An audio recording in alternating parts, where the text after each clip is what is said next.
afternoon, everyone. It's a pleasure to be here. My name is Swati Chaturvedi, and let's get to business. Who here recognizes that frame? Go ahead. iRobot. It was a movie that was released in 2004. It was based on science fiction, a story by Isaac Asimov, written in the 1980s. Fast forward 20 years, here is the iRobot. I'm sure many of you saw the Tesla release last week. This is the Optimus robot, looks eerily similar to the iRobot. But I'm not just kind of telling you the story for the sake of telling it to you. I want to call your attention to some of the details of the robot, right? So Elon Musk played this very interesting video where Optimus actually handles the mail there, plays a little game with the children, where there's actually picking up little toys and putting it into a bin. And here's Optimus holding the spraying bottle and cleaning the countertop. The thing is that doing these things is not easy. You need your fingers. Turns out our fingers are the most sensitive, or one of the most sensitive parts of our body, right? In fact, they can sense micron-level stuff. As an example, 1 micron is 1,000th of a millimeter. A hair is about 50 microns. A hair is very easy to sense. So doing this is not easy. Turns out it's harder than even you think. But we worked with certain startups in this area. So the particular company that supplied these sensors, so if you see, they're testing this egg here. And while the egg is in the left hand, okay, the left thumb and index light up. The egg moves to both the hands light up.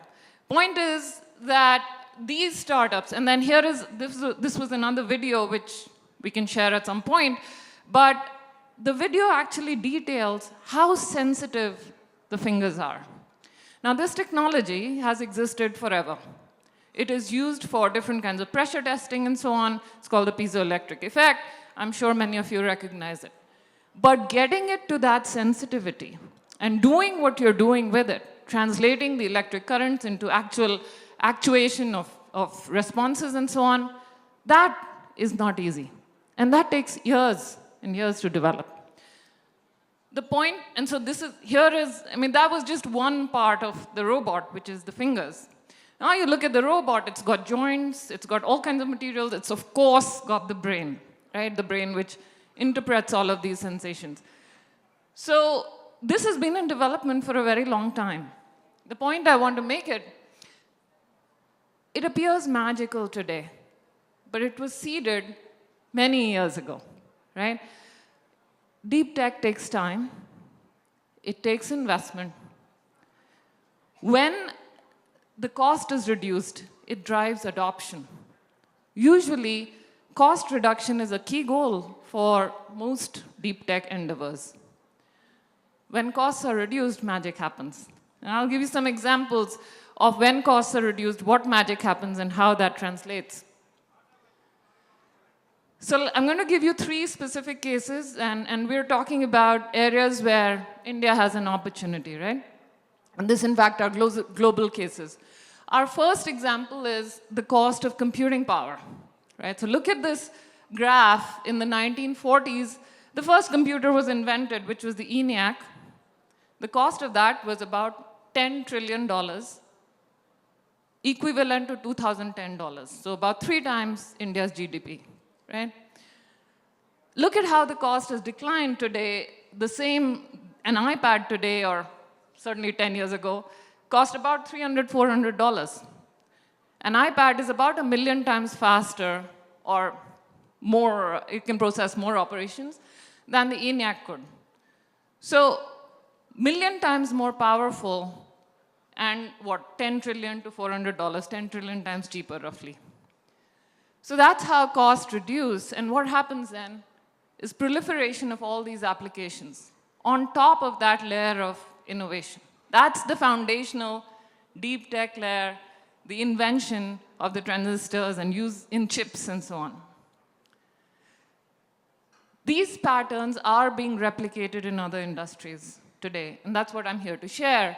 How can you take advantage of these deep tech patterns which are being replicated? So let's look at some of these. In fact, I was very interested to find that some of our previous speakers dwelt on the exact same topics. This is the cost of how genome sequencing has declined, right? The line you see there is Moore's law, which tells you how the cost of computing declines, or roughly. The green line is how the cost of genome sequencing has declined, right? What used to cost $100 million in 2001 to sequence a single genome today costs just a few $1,000s. It's less than $1,000. When the cost declines, like I said, magic happens. Adoption happens. More and more people are adopting this. And can you imagine what happens when you have the genomes of millions and millions of people on your fingertips? I think that company Cellworks works exactly on this. Which is you can actually make personalized medicine. So according to the data, greater than 25% of all drugs being developed in the US were categorized as personalized medicine. So personalized medicine takes center stage. And that's what's going to happen in India. So what are the opportunities based on this declining cost curve is, of course, personalized medicine. And I think, like Cellworks said, AI for therapy selection, whether it's gene therapies, cell therapies, responsive drug delivery, what have you. And then beyond human beings, there are opportunities in agriculture, food and animals. But just moving on, what does it mean for India? Right? That's the more important thing. The big thing, I think the big thing I will make, the point I will make in each of these cases is that India has 1.3 billion people. It's about 20% of the world's population. So imagine having the genomic data of 20% of your world's population on your fingertips. We can be the factory for the world in terms of data and bioinformatics and so on. So it's a huge opportunity. That, for me, is the one big opportunity here when it comes to genomic information sciences. Let's talk about the next one. So just moving on really quick. The next opportunity. So this is the cost of energy storage. Cost of energy storage is declining. As a proxy for energy storage, I have taken the cost of the lithium-ion batteries, right? Now, the cost of all energy storage, all batteries, all chemistries, fuel cells, and so on, has declined over time. So using this as a proxy, what do you see? So what used to be 1,000 kilowatts per hour, $1,000 per kilowatt hour in 2010 is around 120, 130 kilowatts per hour today. That means, why is that important? Why is battery power important? Because everything operates on power. Those robots that you saw, they're not wired. They're not plugged into power. They operate on batteries. So the point is that power is very important for any mobile device, including your phone, including robots, including drones that you saw. So that company, Blue Jay, was using fuel cell-based power systems. But whatever it is, mobile and personal devices are going to proliferate. As the cost of power comes down, it's going to be adopted a lot more. You're going to see robots, you're going to see drones, you're going to see transportation systems.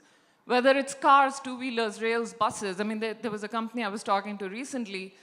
They are developing hydrogen-powered rails, which actually is a realistic thing to do, and so on. So that is a very important opportunity. The second one is microgrids, right? It is no longer going to be, renewable energy is a big effort in India. But renewable energy needs storage, reliable storage. As the cost of storage comes down, it is going to be adopted more. So you have microgrid technology that comes up, and along with that comes AI and energy management. So it's no longer going to be centralized power systems and so on. You're going to have lots of distributed systems generating energy. And then novel storage technologies are still important, but these are opportunities. So again, where is the opportunity for India? Renewable power. So the government of India has made a commitment to move from, there's currently about a 200 gigawatt of installed capacity in renewable power. The commitment is to go to 500 gigawatts by 2030. That's a big commitment. How do you get there without storage? So that is the point where storage becomes important, is it helps you to get to your commitment of 500 gigawatts. Again, like I said, 1.3 billion people. That's a recurring theme here. 1.3 billion people. Can you imagine how many devices there are going to be? Whether it's going to be cars or your mobile personal devices, what have you. And at the end of the day, in each of these things that I'm talking about, data is the king. Every device, every genome that you sequence, every car that moves, every phone that you hold produces data. At the end of the day, whoever owns the data will win big. It's no longer just about producing services. It's about owning that data and generating information and insights from it. But coming back here, I don't think of our population as, they talk about, what was that word? Demographic dividend. So sure, we have a human resource, lots of human resource. It's going to be a demographic dividend. But think of it as a data source. It's a very, very large pool of data, 20% of the world's population. So for me, that's a great opportunity to collect all that data, to produce the insights, to share them with the world. Moving on quickly, coming back to our favorite, which is information technology, and that is a recurring theme throughout this discussion, right? We're talking about computing power again. And this graph shows how the speed of computation has increased over time. In the 1980s, what used to be 10 billion computations, in 2010, it was 100 million billion computations, right? So it's about 100,000 billion computations. So here we are, huge, huge change. We are able to compute way quicker now. And like I pointed out, the first computer, which cost us $10 trillion at that time, was 1 million times slower than the average phone that you have in your hand today.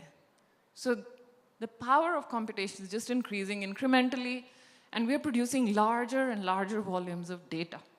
So once again, it comes down to the data. Whether it was life sciences, we talked about genomic sequencing, we talked about batteries, personal devices, and now here we are again on computation. It comes down to data.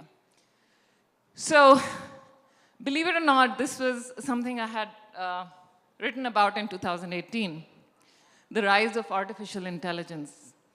We've already discussed the applications of AI in life sciences and mobile devices in my previous 2 examples. But again, there's any industry which is used by lots of people, financial services, defense, consumer, all of these generate a lot of data. AI is nothing but making inferences from data. So that becomes very important. Sensors, underestimated hugely because it's hardware. But remember, artificial intelligence is nothing but responding to stimuli quickly, right? So there is the understanding power, which is what intelligence is, but it has to respond to stimuli. And going back to the example I showed, which is the robots and the fingertips and so on, how does it respond to, how does it recognize a human hair, for example? That's important. So sensors are super important, and they are not there yet. So it's a big opportunity. So again, coming back again, India has 1.3 billion people. On average, we are generating about 1.7 gigabytes of data per day, the average human being. Just so you know, a standard definition movie is about 1 GB. So each of us is producing data equivalent to about 1.7 standard definition movies every day. It's a lot of data. So again, data is digital gold. We had gold, we had liquid gold, now we have digital gold. That is data. So moving on, how do we capitalize on these opportunities? I think this is a discussion which has been had, that there are really, these kind of deep tech, they go from funding and research to commercialization. It's two steps, research and commercialization. Funding sources are government and corporates. Research sources are universities and corporates. Commercialization sources are startups and corporates. So a running theme you have is corporates. For context, in the US, they spend about 3.5% of US GDP on R&D. About 3/4 of that is spent by large corporates. Right? So startups are very important, but the guys that fund it is the private sector. In 2022, $885 billion was spent on R&D. About 18% by the government, 76% by corporates. The point I'm trying to make here is we've had this discussion how government can fund it. It's very important. It is the seed fund of the country. But we've not had enough discussion on how corporates can fund it. So that is important, and that is the point I want to make. Final thoughts, 1.3 billion people. That's our demographic dividend. How do we capture it? We capture it by taking advantage of all the data that we are creating on a daily basis. Tapping this potential needs commitment and funds. Government and corporates are very important. We've talked about the government, not enough commitment or not enough talk about corporates. Thank you. This was fun. I will only ask her one question, so that's a promise to all of you. I spend a lot of time across campuses, whether it's IISc or IIT, meet a lot of scientific brains who want to build a deep tech startup. So I want to just throw some practical questions. We did a little bit of spacewalking and time traveling. The product market fit, is it different for deep tech startups? Is it any different? Yes. How? I think it's very different. So what many founders, or what many deep tech founders confuse, and this is what I would say, is that a lot of deep tech startups also spend a lot of time finding the right market for their technology. At this time, it's not a product, right? Once you find the application, then you develop the product. So it's a little bit different how it works. And not enough startups spend enough time, actually. The problem is, like I said, there's a technology, there's an application, there's a product. Many startups jump directly from technology to product without spending enough time on figuring out that application. So the better thing to do, the way that the most successful deep tech startups succeed, is often they emerge from labs, whether it's from universities, corporate labs, what have you. Let's not jump to building the product right away. Let's spend time talking to customers, right?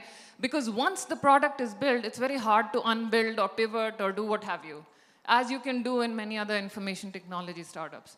So what you want to do is spend time with prospective customers. And those could be large corporates with whom, ideally, your ideal customer with whom you're spending time is a corporate or is an end user who's going to do a joint development with you.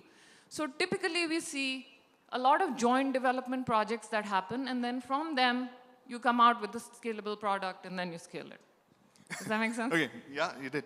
And at what stage a deep tech founder should speak to an investor or a VC, if at all? Oh, an investor. Well, Who comes first? Yeah. There's no good time. You should talk to everyone all the time, right? That's the key to sales success and fundraising success and so on. Talk to everyone all the time, but you don't have to actively pitch them. You're always in an exploratory mode, right?